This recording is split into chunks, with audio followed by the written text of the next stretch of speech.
జాతీయ ఓటర్ దినోత్సవాన్ని పురస్కరించుకుని కలెక్టర్ జి విద్యాధరి చిత్తూరు జిల్లాలోని గాంధీ విగ్రహం వద్ద ర్యాలీ ప్రారంభించారు. స్థానిక జిల్లా పరిషత్ ఉన్నత పాఠశాల విద్యార్థులతో మానవాహారం చేపట్టారు. ప్రజాస్వామ్య దేశంతో ఓటు హక్కు ఎంతో విలువైందని, ఓటు హక్కును ఉన్న విలువలు ఓటర్లు తెలుసుకుని వారి అమూల్యమైన ఓటును హక్కును వినియోగించుకోవాలని కలెక్టర్ తెలిపారు.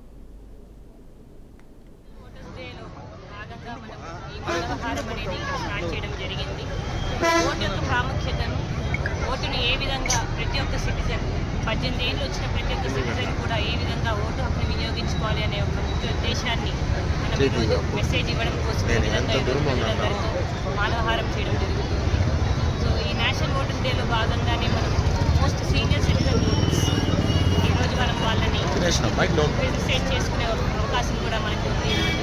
సో ప్రజలందరూ కూడా ఓటు యొక్క ప్రాముఖ్యతని అర్థం చేసుకుంటూ ఓటుని ఎటువంటి భయం లేకుండా, ఎటువంటి ఇన్ఫ్లుయెన్స్కి కూడా లోపడకుండా స్వేచ్ఛగా వినియోగించుకోవాలని కోరుకుంటున్నాం.